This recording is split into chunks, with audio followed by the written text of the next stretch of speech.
தமிழக பாடநூல் கழகத்தில் எழுதியிருக்கான். தமிழ் மெய்கீர்த்தி வளர்ச்சிக்கு அடியோரையில் ராஜராஜ சோழன் எழுதியிருக்கான். இவருக்கு பிறகு 300 ஆண்டு காலம் இளம் வயது கொண்டவர் ராஜராஜ சோழன். என் பங்காளி, என் சாதிக்காரன், என்னோட சாதிய வழிவந்தவர்கள் சோழர்கள். சோழர்களை கொண்டாட வேண்டியவர் நம்ம. ஆனா இன்னைக்கு எவனோட கொண்டாடிக்கிட்டு இருக்கான்?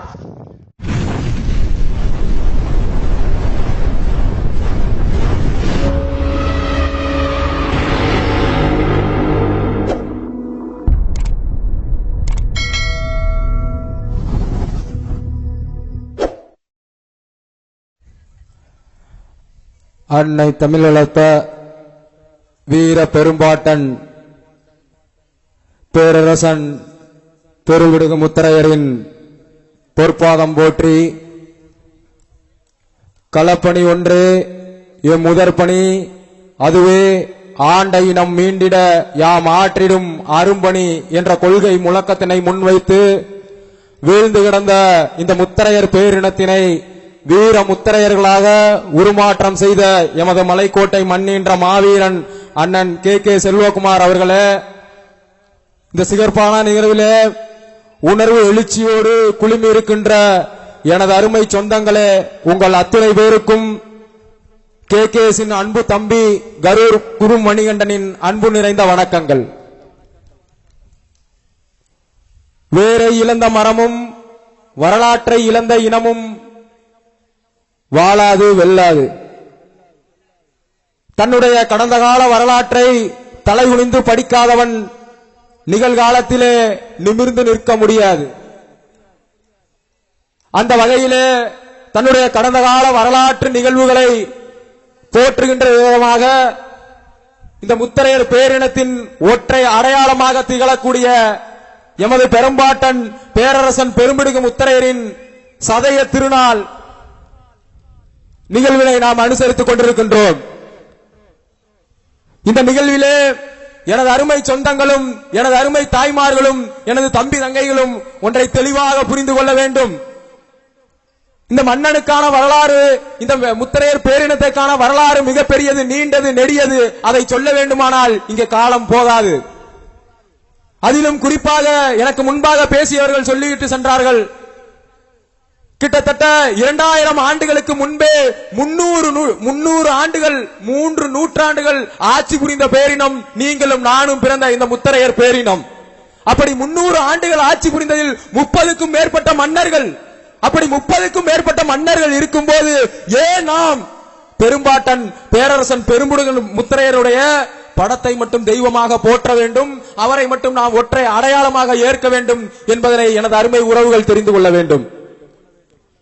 ஒரு மன்னன் தன் வாழ்நாளில் 14 பெரும்போர்கள், ஒரு போர்ல வெற்றி பெறணும்னா எவ்வளவு இழப்ப சந்திக்கணும்னு வரலாற்று ரீதியா படிச்சவங்களுக்கு தெரியும்.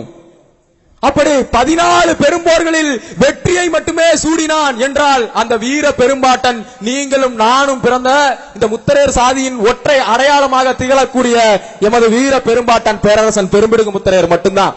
இந்த வரலாற்றை சொல்றதுக்கு தமிழகத்துல எத்தனையோ பேர் தமிழை பத்தி பேசுறான், தமிழை பத்தி, தமிழோட புகழை பத்தி எத்தனையோ பேர் பேசுறான். இந்த வரலாற்றை எவனுமே சொன்னது கிடையாது.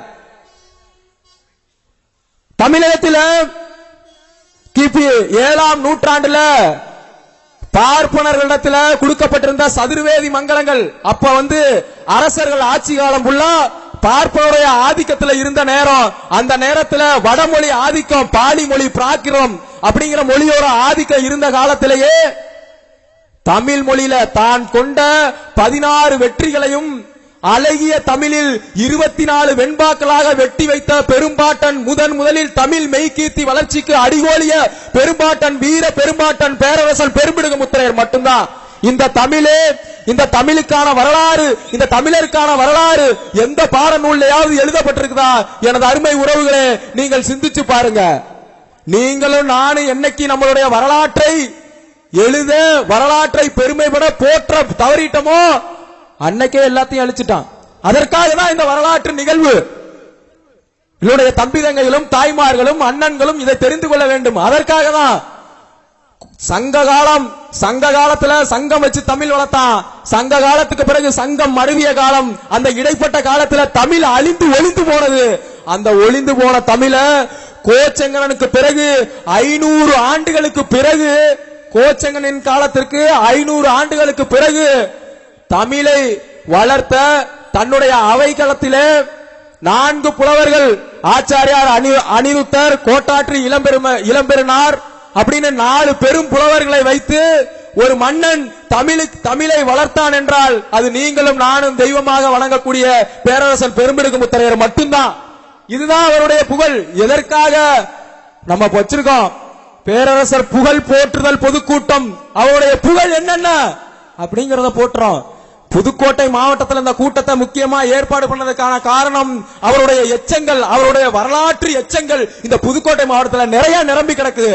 நார்த்தாமலை குகை கோயில், விஜயால சோழீஸ்வரம் அப்படின்னு எத்தனையோ வரலாற்று சின்னங்கள் இந்த புதுக்கோட்டை மாவட்டத்தில் நிரம்பி இருக்கு. தஞ்சாவூர் மாவட்டம் அடுத்ததா. ஆக இந்த வரலாற்று பெருமைகளை போற்றுவதற்கு தான் பேரரசுடைய புகழ் போற்றுதல் பொதுக்கூட்டம். இப்படி ஆண்டு வாழ்ந்தோங்கிறோம். 2000 ஆண்டுகளுக்கு முன்பாக 300 ஆண்டுகள் 3 நூற்றாண்டுகள் ஆட்சி புரிந்த பேரினம் இன்னைக்கு என்ன நிலைமையில இருக்குன்னு எனது அருமை உறவுகள் சிந்திச்சு பார்க்கணும். நாடு கட்டி ஆண்ட இடம் 2000 ஆண்டுகளுக்கு முன்பு தனி நாடு, சேர நாடு, சோழ நாடு, பாண்டிய நாடு, பல்லவ நாடு போன்று முத்தரையர் நாடு என்று ஒரு தனி நாடு கட்டி ஆண்ட பரம்பரை. ஒரு வீடு கட்டி இன்னைக்கு வாழ முடியுதா? சரியான ஒரு வீடு பாருங்க, ஓட்டு கொட்டாயி, கூரை கொட்டாயில தான் இருக்கும். சரியான ஒரு வீடு கட்டி வாழ முடியல. தாழ்ந்ததற்கான காரணம், ஒரு சாதிக்கு தன்னுடைய சாதியின் பெயரிலே காவல்காரன் அப்படிங்கிற ஒரு பட்டம் இருக்குன்னா அது நீங்களும் நானும் பிறந்த முத்தரையர் சாதிக்கு மட்டும்தான். ஆனா எத்தனை பேர், தயவு செஞ்சு கை தட்டாதீங்க, எத்தனை பேர் காவல்துறையில மிக முக்கிய பொறுப்புல இருக்கா? அன்னைக்கு மிஞ்சி போனா காவல் ஆய்வாளர், அப்படி இல்லைன்னா காவல் துணை கண்காணிப்பாளர். அதை விட வேறு பொறுப்புக்கு போனது கிடையாது இந்த சாதியை சார்ந்தவன். ஒரு சாதிக்கு தன்னுடைய சாதியிலே நீதி வழங்கக்கூடிய தன்மை, அம்பலகாரன், நீதிபதி என்று ஒரு பேர் இருக்குன்னா அது நீங்களும் நானும் பிறந்த இந்த முத்தரையர் சாதி மட்டும்தான். ஆனா இன்ன வரைக்கும் இந்த சாதியில ஒரு மாவட்ட நீதிபதி கூட வந்தது கிடையாது. நீதிபதி கிடையாது. வக்கீலுக்கு படுறானா தெரிச்சு ஓடுவான். ஆக தாழ்ந்ததற்கான ஒற்றை காரணம் அரசியல். என்ன சொல்வாரு அண்ணல் அம்பேத்கர்? சொல்வார், நீ விடுதலை பெற வேண்டுமானால் அருவா, கத்தி எதையும் ஏந்தக்கூடாது, அரசியல் என்ற அறிவாயுதத்தை ஏந்தணும் அப்படின்னு சொன்னாரு அண்ணல் அம்பேத்கர். இந்த சாதி அருவா ஏந்துச்சு, எல்லா ஆயுதமும் ஏந்துச்சு, ஆனா அந்த அரசியல் அப்படிங்கிற அறிவாயுதத்தை ஏந்த மறந்துருச்சு. ஏந்த மறந்ததோட விளைவு நாடு கட்டி ஆண்ட இனம் இன்னைக்கு வீடு கட்ட கூட இடம் இல்லாம கிடக்கு. குடுக்கறா. சிவகங்கை மாவட்டத்துல 2 வருஷத்துக்கு முன்னாடி எனக்கு பட்டா போட்டு கொடு, நான் வீடு கட்டுறதுக்கு இடம் இல்ல, பட்டா போட்டு கொடு கலெக்டர் ஆபீஸ்ல போராட்டம் பண்ணா. இன்னைக்கும் திருச்சி மாவட்டம் திருவரம்பூர்ல இருந்து வந்திருக்காங்க. திருவரம்பூர் பகுதியில குங்குமபுரங்கிற கிராமத்துல இன்னைக்கு இந்த சாதியை சார்ந்தவங்களுக்கு வீடு கட்ட இடம் கிடையாது. இந்த அவல நிலையை எடுத்துரைக்க காரணம் என்னன்னா, இன்னைக்கு இந்த சாதியோட நிலை தெரியணும். உன்னோட தேவை என்ன அப்படின்னு புரியாம உன்னால போராட முடியாது. போராடலனா நீ வாழவே முடியாது. உடைய தேவையை புரிஞ்சுக்கணும். அதுக்காக தான் இந்த சாதியோட நிலைமையை நான் சொல்றேன். எவ்வளவு பெரிய அவல நிலை, அரசியலை கையில் எடுக்காத விளைவு. முத்திரையர்கள்லாம் மான உணர்ச்சியோடு வாக்களித்தால் 70க்கும் மேற்பட்ட சட்டமன்ற உறுப்பினர்களை உருவாக்க முடியும். ஆனா பேசினா மட்டும் பத்தாது. சங்கம், இந்த சாதிக்காக சங்கம் வச்சோம். 1906ல இந்த தமிழகத்துல இருக்கிற அத்தனை சாதிக்கும் சாதி சங்கம் அப்படின்னா என்னன்னு தெரியாத காலத்துல சாதிக்காக சங்கம் வச்சது நீங்களும் நானும் பிறந்த இந்த முத்தரையர் சாதி. ஆனா இன்னைக்கு 111 வருஷத்துக்கு மேல ஆயிருச்சு. ஒற்றை தலைவனை அடையாளம் காட்ட முடியல. 1924ல ஆரம்பிச்சான் RSS அப்படிங்கிற ஒரு அமைப்பு. இன்னைக்கு இந்திய திருநாட்டை ஆளுகின்ற அந்த பிரதமர் RSS ஓட உறுப்பினர். எப்படி 1906ல உருவாக்கின ஒரு அமைப்பால இன்ன வரைக்கும் ஒரு தலைவரை உருவாக்க முடியல. ஆனா அதன் பிறகாக 24ல ஆரம்பிக்கப்பட்ட ஒரு அமைப்பு பிரதமரே உருவாக்கிருச்சு. காரணம் யார்? அறிஞர் பிளாட்டோ சொல்வார், நீ ஊமையாக இருக்கும் வரை உலகம் செவிடாக தான் இருக்கும் பாரு. அதுபோல இத்தனை ஆண்டு காலமா இந்த முத்தரையர் சங்கங்கள் எல்லாம் ஊமையாவே இருந்துட்டான். அதனால நம்பாலும் செவிடாவே இருந்துட்டான். எவனாவது இப்படி மேடை போட்டு பேசியிருப்பானா? இத்தனை பேச்சாளர்கள் பேசியிருப்பாங்களா? ஒரு பைசா செலவு இல்லாம இத்தனை கூட்டத்தை கூட்டி இருக்க முடியுமா? எனது அருமை உறவுகளும் தாய்மார்களும் சிந்திச்சு பார்க்கணும். KKS கிட்ட இருக்கிற பட காசுக்கான படம் இல்ல, அவர் கண்ணசச்சா போறோம் எதையும் செய்யக்கூடிய தயாரான பட அப்படிங்கிறது இதுல இருந்து தெரியும். ஆக அரசியல் அப்படிங்கிற ஒற்றை ஆயுதத்தை ஏந்த வேண்டும் அப்படின்னு தான் இந்த மிகப்பெரிய பொதுக்கூட்டத்தை ஏற்பாடு பண்ணோம். அந்த ஒற்றை ஆயுதம் தமிழக மக்கள் கட்சி அப்படிங்கிற ஆயுதம் நம்ம கையில இருக்கு. அந்த ஆயுதத்தை வச்சுக்கிட்டு எப்படி சீன நாட்டுக்கு ஒரு மாசேதுங்கோ, எப்படி ஒரு கியூபா நாட்டுக்கு பிடல் காஸ்ட்ரோ சே குவாராவோ, எப்படி நம் தமிழ் ஈழத்திற்கு பிரபாகரனோ, அதே போல இந்த தமிழகத்திற்கு அண்ணன் KK செல்வகுமார் என்ற நிலையை உருவாக்குவோம். கண்டிப்பா உருவாக்குவோம், அதுக்கு மாற்றமே இல்ல. முதல் சங்க கொடி இந்த சாதியில, இந்த சாதிக்காக மிகப்பெரிய தலைவரா அடையாளப்படுத்தப்பட்ட ஒருவர் அண்ணன் அவரை சந்திக்கிறாரு. அவர் சந்திக்கும் போது அந்த மிகப்பெரிய தலைவர் அண்ணன் சொன்ன ஒரே ஒரு வார்த்தை, இந்த சாதியை நம்பி ஏம்பா நீ களத்துல இறங்குற, ஒரே வார்த்தை. அப்படி எத்தனையோ பேர் அவருக்கு அறிவுரை வழங்கியும், எத்தனையோ பேர் அப்படி பேசியும் மொத இடம் கொடியேற்றும் போது கலவரத்திலே பிரசவிக்கப்பட்டதுதான் வீரமுத்திரையர் முன்னேற்ற சங்கம். எனது அருமை உறவுகள்லாம் தெரிஞ்சுக்கணும், எந்த கலவரத்தையும் எந்த அச்சுறுத்தலையும் பார்த்து பயப்படுற படம் இல்ல KKSோட படம். 20 கார் அடிச்சு நொறுக்கப்பட்டுச்சு. 20 கார் அன்னைக்கு இருந்த நிலைமைக்கு ஒற்றை டீ கடையை வச்சு ஒரு சாதாரண KKS அத்தனை இதையும் 3 லட்சம் ரூபாய் தவணை முறையில செலவு பண்ணாரு.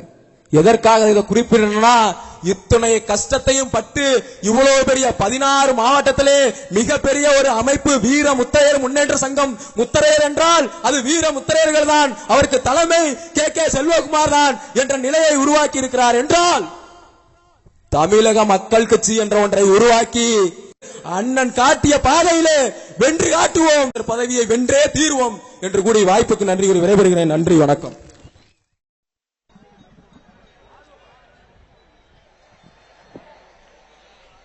வீரத்தின் விளைநிலமாம் வீரமிகு பெரும்பாட்டன் பேரரசன் பெரும்பிடுக முத்திரையருடைய பொற்பாதம் போற்றி, களப்பணி ஒன்றே எம் முதற்பணி, அதுவே ஆண்டையினம் மீண்டிட யாம் ஆற்றிடும் அரும்பணி என்ற கொள்கை முழக்கத்தினை முன்வைத்து வீழ்ந்து கிடந்த இந்த முத்திரையர் பேரினத்தினை வீர முத்திரையர்களாக உருமாற்றம் செய்த இந்த மலைக்கோட்டை மண்ணின்ற மாவீரன் சமநீதி போராளி அண்ணன் KKS அவர்களே, எனக்கு முன்பாக ஆசியுரை வழங்கிச் சென்ற சுவாமிஜி அவர்களே, வாழ்த்துறை வழங்கிச் சென்ற மாநகர் மாவட்ட தலைவர் அவர்களே, சிறப்பான ஒரு கருத்துக்களை வழங்கி சென்ற வழக்கறிஞர் அண்ணன்கள் அவர்களே, காலம் கருதி உங்கள் அத்தனை பேருக்கும் தமிழகத்திலே ஒரு தலைவன், ஒரு சாதி சங்கத்தினுடைய தலைவன் 1500க்கும் மேற்பட்ட கிராமங்களுக்கு நேரடியாக சென்று ஒரு மாநாட்டிற்கு அழைப்பு கொடுத்தான் என்றால், அது இந்த தமிழக வரலாற்றிலேயே, அது இந்த முத்திரையர் சமுதாயத்தினுடைய ஒட்டுமொத்த 3 கோடி முத்திரையர்களுடைய தலைவன் அண்ணன் KKS அவர்கள் மட்டும்தான். அந்த தலைவனுடைய ஒற்றை அழைப்பை ஏற்று இங்கே அலைகடலென திரண்டிருக்கின்ற எனது உயிரினும் மேலான எனது அண்ணன்களே, தம்பிகளே, உங்களை அத்தனை பேருக்கும் KKSின் அன்பு தம்பி கரூர் குரு மணிகண்டனின் அன்பு நிறைந்த வணக்கங்கள். அரசியல் என்பது ரத்தம் சிந்தும் போர்க்களம். போர்க்களம் என்பது ரத்தம் சிந்தும் அரசியல் என்ற புரட்சி மொழியினை எடுத்துரைத்து சென்ற புரட்சியாளர் மாவோ அவர்களின் கொள்கையின் வழிநின்று அரசியல் விடுதலையே இந்த சமூக மக்களின் விடுதலை என்ற கொள்கை முழக்கத்தினை முன்வைத்து ஒரு பன்னெடுங்கால வரலாற்றுக்கு சொந்தமான ஒரு பேரினம், கிட்டத்தட்ட 2000 ஆண்டு கால வரலாற்று பெருமை கொண்ட இந்த பேரினம் இங்கே அலைகடலில் கூடி நிற்கிறது. தன்னுடைய வரலாற்று சிறப்புகளை எல்லாம் இழந்து 2000 ஆண்டுகளுக்கு முன்பாக ஆண்ட ஒரு பேரினம் இன்று வீழ்ந்து கிடப்பதன் அந்த விழிப்பு நிலையில் இந்த சமுதாய மக்களுக்கான இறுதி வாய்ப்பு, இந்த சமுதாயம் மீட்சி பெறுவதற்கான இறுதி வாய்ப்பாக இந்த மார்ச் 3 மாநாட்டை இங்கே தலைவர் அவர்கள் கூட்டியுள்ளார். மார்ச் 3 மாநாடு என்பது ஒவ்வொரு கிராமத்திலும் தலைவர் அவர்கள் இந்த மாநாடானது முத்திரையர்களுடைய வரலாற்றில், ஒட்டுமொத்த தமிழகத்தின் வரலாற்றில் மார்ச் 3 மாநாட்டுக்கு முன், மார்ச் 3 மாநாட்டுக்கு பின் என்று வரலாற்று புத்தகம் பதிவு செய்யும் என்று குறிப்பிட்டார்கள். அதே போல இன்றைக்கு ஒட்டுமொத்த வீர முத்திரையர் KKS தம்பிகள் அனைவரும் வரலாற்றில் இதை பதிவு செய்துள்ளனர் என்பதை நீங்கள் தெரிந்து கொள்ள வேண்டும்.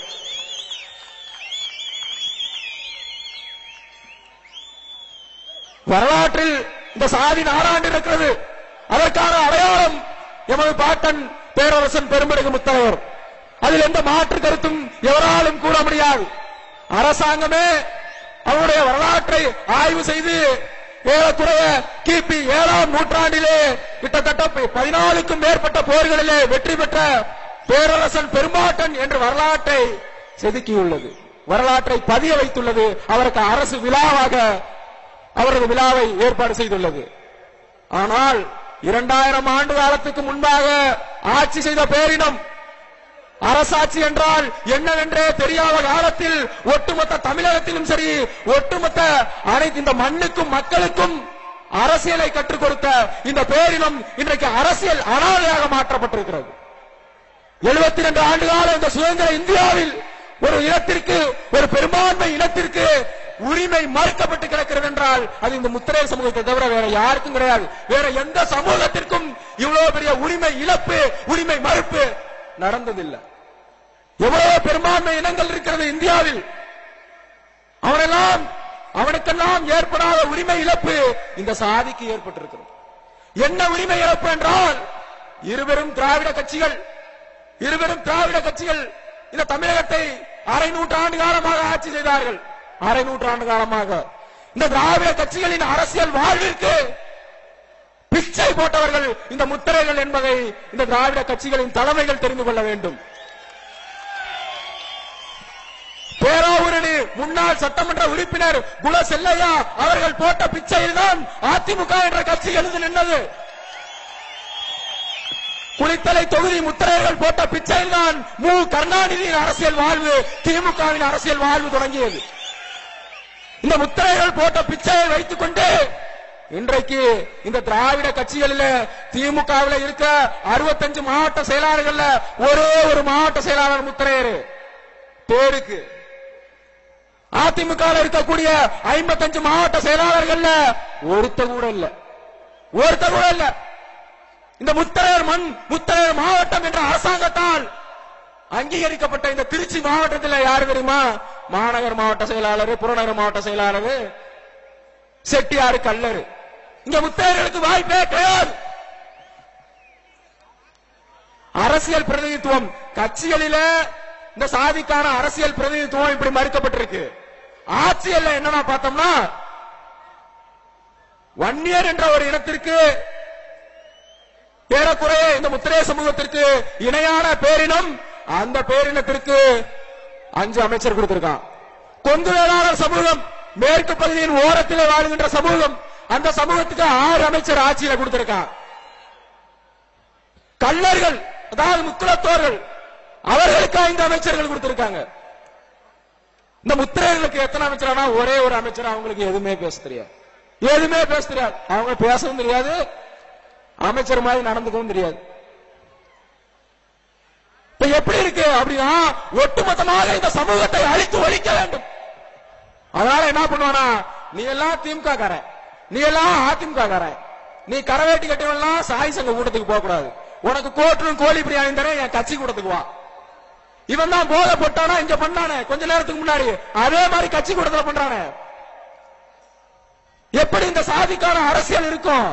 இந்த அரசியல் இல்லாதனால என்னடா ஆச்சு, என் வீட்டுல சோறு வேணாம போச்சா அப்படின்னு நிறைய பேத்தோட கேள்விகள் இங்க எழலாம். சொன்னார வழக்கறிஞர் கொஞ்ச நேரத்துக்கு முன்னாடி 15க்கும் மேற்பட்ட படுகொலைகள் டெல்டா மாவட்டம் மற்றும் தென் மாவட்டங்கள்ல 15க்கும் மேற்பட்ட படுகொலைகள். நம்ம அண்ணன் தம்பி அக்கா தங்கச்சிய வெட்டி படுகொலை பண்ணா, கற்பழிச்சு படுகொலை பண்ணானே, இந்த படுகொலைகள் எதனால் நிகழ்ந்தது சிந்தித்து பார்க்க வேண்டும். அப்படி சிந்திச்சு பார்த்துனா ஒருத்தருக்கு கூட விசில் அடிக்க மனம் வராது, தண்ணி அடிக்க மனம் வராது, கூச்சல் போட மனம் வராது. உங்க கூச்சலையும் வீரத்தையும் விசிலையும் படுகொலை பண்ணானே 15 படுகொலைகள். என்ன நிகழ்வு, என்ன ஒரு சட்டம் ஒழுங்குக்கு எந்த பிரச்சனையும் ஏற்படல அந்த பகுதிகளில். மாவீரன் ஏரி வெங்கடாசலம் புதுக்கோட்டை மண் மட்டுமல்ல, மத்திய மண்டலத்தினுடைய அரசியலை தன் சுட்டு விரலிலே வச்சிருந்த மாவீரனா வெங்கடாசலம், அவரையே வீட்டில் வெட்டி படுகொலை பண்ணான். என்னத்துக்காக படுகொலை பண்ணா? அவர் ஏதாவது சொந்த பிரச்சனைகளால படுகொலை பண்ணானா, இல்ல சொத்து சுகம் கேட்டதுக்காக படுகொலை பண்ணானா? அப்படின்னா கிடையாது. அவர் என்ன சொன்னார் தெரியுமா? நான் பெரும்பான்மையாக வாழுகின்ற தொகுதியில் என் சாதிக்காரனுக்கு தான் வாய்ப்பளிக்கணுமே. ஜெயலலிதா உயிரோட இருந்தப்பவே ஜெயலலிதா கிட்டவே சவால் விட்டவர். இதனால என்ன பண்ணா, இதனால ஜெயலலிதா கூட இருந்த ஒரு குரூப் தெரியும், மாஃபியா குரூப் உங்களுக்கு, அவன் வெட்டி படுகொலை பண்ணா. இன்னைக்கு அவன் பின்னாடி ரோச கட்டு மாடம் கட்டு பாதி பேர் இந்த முத்திரையர் இருக்கான். வெக்கமா இல்ல?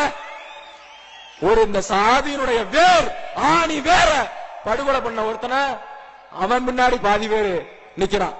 டிடி தினகரன், ஏடா வெக்கமா இல்லையா? என்ன அரசியல் பிரதிநிதித்துவம் உனக்கு என்ன அங்க கொடுக்கப்பட்டிருக்கு? அது ஒரு கல்லர் கட்சி, அது ஒரு கல்லர் கட்சி, அவ்வளவுதான்.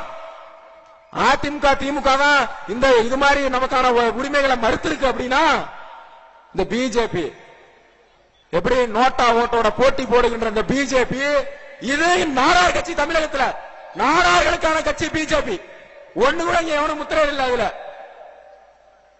இந்துக்களுக்காக இந்து மக்களுக்காக போராடுகிறோம் என்று சொல்லுகின்ற அந்த கட்சி நானூற்றி முத்தரையன் என்கின்ற ஒரு முத்தரையனுடைய வரலாற்றை மறந்து போனது. உத்தமர் சீலையை ஆண்ட நானூற்றி முத்தரையன் என்கிற வரலாறை இந்த பிஜேபி கட்சியானது தெரிந்து கொண்டிருக்குமானால் பிஜேபி கட்சியில முக்கிய தலைவராக முத்தரையர்கள் தான் இருந்திருப்பான். முகலாயர்கள் படையெடுத்து வந்த காலம், உத்தமர் சீலை நாட்டை நோக்கி முகலாயர்கள் படையெடுத்து வந்த போது தனக்கு திருமணம் நிச்சயிக்கப்பட்டு இருந்தது. அடுத்த நாள் திருமணம் என்பதையும் பொருட்படுத்தாது திருமணத்தை தள்ளி வைத்துவிட்டு போரிலே சண்டையிட்டு வீர மரணம் எய்தவன் நானூற்றி முத்தரையன். இன்றைக்கே உத்தமர் சீனில பட்டவனா வச்சு கும்பிட்டு இருக்கான். எவனுக்கு அந்த வீரம் வரும்? எவனுக்கு இந்த வீரம் வரும்? இந்து சமுதாய சிந்தனை இந்த ரத்தத்துல ஊறி போனது. திருமங்கை ஆழ்வார் இந்த உலகத்துல ஆசியாவிலே மிகப்பெரிய கோபுரம் கொண்ட அரங்கநாதனுடைய காவல்கார, சாமிக்கே காவல் இந்த முத்தரையன். இவனை மறந்து போயிட்டான் பிஜேபி கட்சி, இவனை மறந்து போயிட்டான். காங்கிரஸ் சொல்லவே தேவையில்லை, பண்ணையார்களுக்கான கட்சி இது காங்கிரஸ். பண்ணையார் மட்டும் தான் காங்கிரஸ்ல இருக்க முடியும். எப்படி இருக்கு பாருங்க இந்த கட்சிகள்லாம். இதெல்லாம் சிந்திக்க விடாம பண்றான் உங்களை. இதையெல்லாம் உங்களை இதெல்லாம் தெரிஞ்சுக்க கூடாது. சாதி சங்கத்துக்கு போனா இவன் சொல்லுவான். இந்த கே.கே.எஸ். தம்பிகள் எல்லா இடத்துலயும் பேசுவான். கே.கே.எஸ். தம்பிகள் என்ன பண்ணுவான், மத்த சாதி சங்கம் மாதிரி சால்வையா வந்து போடுங்க, வணக்கம் வாங்க அப்படின்னு சொல்ல மாட்டான். பேசுவான். எனக்கு மைக்கு கொடு, மைக்கு இல்லைனாலும் பரவாயில்ல பேசுவேன் அப்படின்னு சொல்லுவான். எத்தனை பேர் பேசுனாங்க பாத்தீங்களா? அதனால இவன் இந்த சாதியோட நிலை என்ன அப்படிங்கறத சொல்லுவான். அப்படி சொல்லிட்டானா இங்க திராவிட கட்சிகள்லாம் தேசிய கட்சிகள்லாம் போனி பண்ண முடியாது.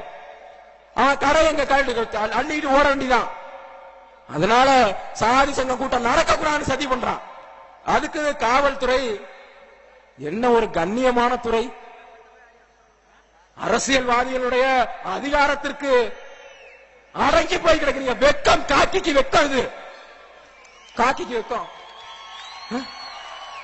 எவ்வளவு பெரிய கண்ணியமிக்க ஒரு துறை சொல்றான். என்ன தெரியுமா எழுதி வாங்கினா, முத்திரையர்கள் அரசியல் உரிமை மீட்பு மாநாடு நடத்துறீங்களா? சரி, எல்லாம் அதிமுக திமுக கூட்டம் நடத்தும் போது எந்த கண்டிஷனும் கிடையாது. முத்திரையர்கள் மாநாடு நடத்தும் போது மட்டும் ஒரு 12 பேர் 12 பேர் தானே, ஒரு 12 பேருக்கு 20 ரூபாய் பத்திரத்துல சத்திய பிரமாண பத்திரம். என்ன தெரியுமா, இங்க ஏதாவது ஒரு அசம்பாவிதம் நடந்துச்சுன்னா முக்கிய பொறுப்பாளர்கள் A1 A2 இருந்து ஒரு 12 பேருக்கு பத்திரத்துல கையெழுத்து வாங்குறான். என்ன ஒரு கேவலமா இருக்கு இந்த ஜனநாயக நாட்டுல. ஒரு கருத்துரிமை இல்ல, ஒரு கருத்துரிமை இல்ல. வெட்கப்பட வேண்டும் காவல்துறை.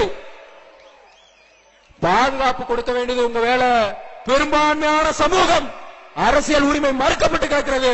அதனால வீதியில வந்து ஒப்பாரி தான் வைக்கிறோம், ஒப்பாரி தான் வைக்கிறோம். நாங்க எங்களுக்கான உரிமையை கொடுக்கிறோம் அப்படின்னு ஒப்பாரி தான் வைக்கிறோம். இதுக்கு கூட அனுமதி இல்லைன்னா வேற எதுக்கு அனுமதி கொடுப்பீங்க? 500 ரூபாய் காசு கொடுத்து ஏத்திடுவாங்க, அந்த கூட்டத்துக்கு அனுமதி கொடுப்பீங்களா? என்ன ஒரு கேவலமான. அதுலயும் இந்த சமூகம் நல்லா புரிஞ்சுக்கணும். இது நாள் வரைக்கும் பேசுற எல்லா இடத்துலயும் சொல்லுவேன், எல்லா இடங்கள்லயும் பேசுகின்ற எல்லா இடங்கள்லயும் நான் பதிவு வைப்பேன். 1906 ஆரம்பிச்ச அந்த சங்கம் இன்ன வரைக்கும் ஒரு வலுவான தலைமையை அடையாளம் காட்ட முடியாம இந்த சங்கம், இந்த முத்தரையர்கள் தவித்துக் கொண்டிருக்கிறார்கள். ஆனா இனிமேட்டுக்கு எந்த மேடையிலையும் அதை நான் பேச மாட்டேன். ஒட்டுமொத்த முத்தரையர்களின் ஒற்றை தலைமை வீர முத்தரையர் சங்கம் அண்ணன் KKS அப்படிங்கறத நிரூபிச்சிட்டீங்க, அப்படிங்கறத நிரூபிச்சாச்சுங்க. இனிமேட்டுக்கு எந்த மேடையிலையும் அதை நான் சொல்ல மாட்டேன். 70 சட்டமன்ற தொகுதிகள், 70 சட்டமன்ற தொகுதிகள்ல மான உணர்ச்சியோடு இந்த முத்திரையர்கள் வாக்களித்தால் 70 MLA இந்த முத்திரையர்கள் தான். இப்ப இருக்காங்க 7 MLAகள். 7 MLA இந்த சாதிக்காக என்னடா கிழிச்சு தொங்க விட்டாங்கன்னா ஒண்ணுமே தெரியாது. சாதி அண்ணா வணக்கங்கண்ணா, நம்ம சாதியில வந்து இத்தனை சங்கம் இருக்குங்களாண்ணா, பேரரசர் பெரும்பிடுகு முத்தையரோட வரலாறு இதுங்களானா அப்படி கேட்கக்கூடிய எம்எல்ஏகள்லாம் இன்னைக்கு சாதியில இருக்காங்க. இந்த சாதியினுடைய நிலை பத்தி தெரியாதவன் இந்த சாதிக்காக சட்டமன்றத்தில் எப்படி பேச முடியும்? KKS போர்ப்படை தான் பேசும் சட்டமன்றத்தில், KKS தான் பேசுவார் இந்த சாதிக்காக. KKS பாராளுமன்றத்தில் இந்த சாதிக்காக பேசுவாரு. வேற எல்லாரும் நானும் முத்திரையர்னா நானும் முத்திரையரு அதனால எனக்கு ஓட்டு போடணும் பாதி பேர் தெரியுறான், பாதி பேர் தெரியுறான். இப்ப இந்த அதிமுக கட்சி ஐயா எடப்பாடி என்ன தெரியுமா செஞ்சாரு? இந்த ஓட்டு அரசியல் வாக்கு அரசியல் செய்யறதுக்காக ஒரு அறிவிப்பு ஒண்ணு வெளியிட்டாரு. இப்பதான் அவர் கண்ணுக்கு பேரரசர் பெரும்பிடுகு முத்திரையர் தெரிகிறாரு. அதனால என்ன தெரியுமா சொன்னாரு? பேரரசர் பெரும்பிடுகு முத்திரையருக்கு 1 கோடி ரூபாய் செலவில் மணிமண்டபம் வைத்து கொடுக்கிறோம், அத்தோடு நூலகமும் அமைத்து கொடுக்கிறோம்னு. தயவு செஞ்சு சொல்றேன், நூலகத்துல இந்த சாதிக்கான வரலாறு வைங்க, நூலகம் சொல்லி பூட்டு போட்டு வச்சிடாதீங்க. நான் கேட்கிறேன், உண்மையிலேயே இந்த சாதி மேல அக்கறை இருந்திருந்தால், ஐயா எடப்பாடி அவர்களுக்கு இந்த சாதியின் மீது கரிசனம் இருந்திருந்தால், இந்த முத்திரையனுடைய நீண்ட நாள கோரிக்கையான தமிழகத்தினுடைய தலைநகர் சென்னையில் இந்த சிலையை நிறுவியிருக்க வேண்டும். சென்னையில நிறுவியிருக்கணும். தீரன் சின்னமலைக்கு சென்னையில சிலை இருக்கு, அழகுமுத்து கோனுக்கு சென்னையில சிலை இருக்கு, பசுமன் முத்துராமலிங்க தேவருக்கு சென்னையில சிலை இருக்கு. ஏண்டா 2000 ஆண்டு கால வரலாறு கொண்ட இந்த சமூகம், இந்த சமூகத்தினுடைய வீரத்தின் அடையாளம், தமிழர்களின் அடையாளம், இவருக்கு ஏன்டா சென்னையில செயல் இருக்கக்கூடாது? சென்னையில ஏன் செயல் இருக்கக்கூடாது? இதுல இவங்களோட நோக்கம் என்ன? இவங்களை எல்லாத்தையும் இந்த திருச்சிக்குள்ளேயே அடைச்சிடணும், வன்முறை கும்பல்களை அடையாளம் காட்டணும், திருச்சியை விட்டு இவங்களை தாண்ட விடக்கூடாது. பாதி தொகுதி முத்திரையர்கள் பெரும்பான்மையாக வாழ்கிற தொகுதி எடுத்துக்காட்டாக சொல்றேன். துறையூர் சட்டமன்ற தொகுதி திருச்சி மாவட்டத்தில், கரூர் மாவட்டத்தில் கிருஷ்ணராயபுரம் சட்டமன்ற தொகுதி, திண்டுக்கல் மாவட்டத்தில் நிலக்கோட்டை சட்டமன்ற தொகுதி, இங்க எல்லாம் முத்திரையர்கள் வாழ்றான், இங்க எல்லாம் முத்திரையர்கள் பெரும்பான்மையாக வாழ்கிறார். ஆனா இந்த தொகுதி எல்லாம் தனி தொகுதி, இந்த தொகுதி எல்லாம் தனி தொகுதி. ஏன்னா இவனுக்கு தான் எதுவுமே தெரியாது, வார்டு வரையறை தெரியாது, தொகுதி மறுபரிசீலனை தெரியாது. 10 வருஷத்துக்கு தான் ஒரு தொகுதி தனி தொகுதியா இருக்கணும், அதுக்கப்புறம் அது பொது தொகுதியா மாறணும். இந்த அரசியல்லாம் இவனுக்கு தெரியாது அப்படின்னு காலங்காலமா அது வந்து தனி தொகுதி வச்சிருப்பான். இப்ப எந்த வகையில் எல்லாம் இந்த சாதியினுடைய உரிமையை பறிக்க முடியுமோ அந்த வகையில் எல்லாம் பறித்ததுதான் இந்த இருபெரும் திராவிட கட்சிகள். இனிமேல இந்த இருபெரும் திராவிட கட்சிகள் பின்னால மானமுள்ள முத்திரையர்கள், மான உணர்ச்சி கொண்ட முத்திரையர்கள் எவனும் கரவேட்டி கட்டக்கூடாது, யாரும் கரவேட்டி கட்டக்கூடாது. என் அண்ணன் தம்பிங்கிற உரிமையில பேசுறேன், யாரும் கரவேட்டி கட்டாதீங்க. என் தலைவன் KK செல்வகுமார் எந்த விரலை காட்டி அங்கே இருப்பவருக்கு என்ன ஆணையிடுகிறாரோ, என்ன கட்டளை இடுகிறாரோ அந்த கட்டளையை நிறைவேற்றும் தம்பிகளாக நாம் இருக்க வேண்டும். தம்பிகளாக இருக்கணும். சாதி சங்கம் வலுவா இருந்தாதான் ஒட்டுமொத்தமா நாம நிம்மதியா வாழ முடியும். ஒரு நாட்டினுடைய ராணுவம் எவ்வாறு வலிமை மிக்கதாக இருக்க வேண்டுமோ, இப்ப சமீபத்தில் பார்த்திருப்பீங்க பாகிஸ்தான் இந்தியா சண்டை. ஒரு நாட்டினுடைய ராணுவம் வலிமையா இருந்தாதான் அந்த நாட்டினுடைய மக்கள்கள் பாதுகாப்பா இருக்க முடியும். அதுபோல இந்த முத்திரையர்களுடைய நாடும் வீர முத்தையர் முன்னேற்ற சங்கம் இது வலிமையா இருக்கணும். அப்படின்னா நாம பாதுகாப்பா இருக்க முடியும். நடந்துச்சு 15 படுகொலை.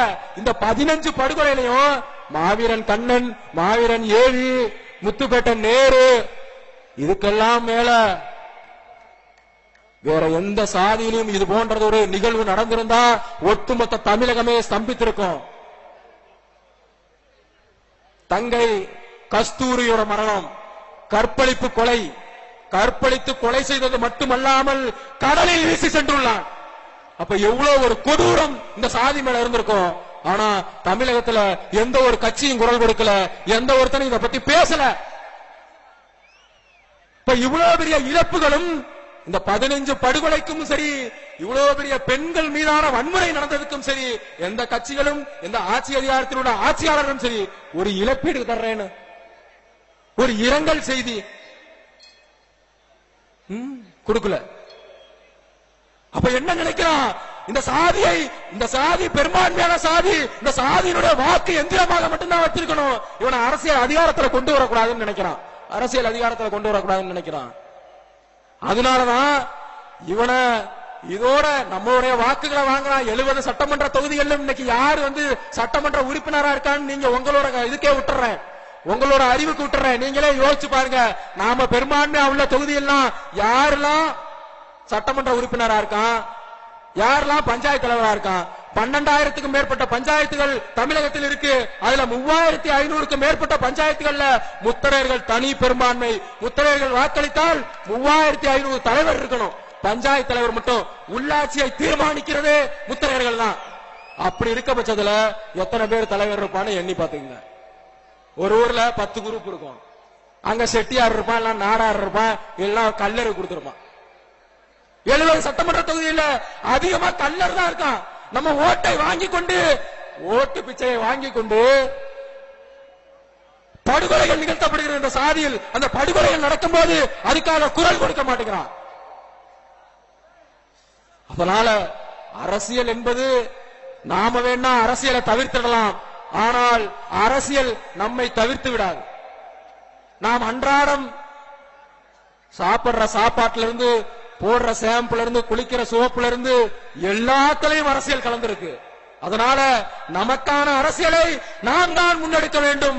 நாம் வாழுகின்ற பகுதியில் நாம் தான் நம்மை ஆள வேண்டும் என்ற முழக்கத்தினை முன்வைத்து, இதுதான் இந்த மாநாட்டினுடைய நம்முடைய சூழலாக இருக்க வேண்டும் என்று சொல்லி தலைவருடைய ஒற்றை சொல்லுக்கு இங்கே 1 கோடி பேர் என கூடி நிற்கின்ற எனது உயிரினும் மேலான வீர முத்தையர்களுக்கு எனது நெஞ்சார்ந்த நன்றிகள்.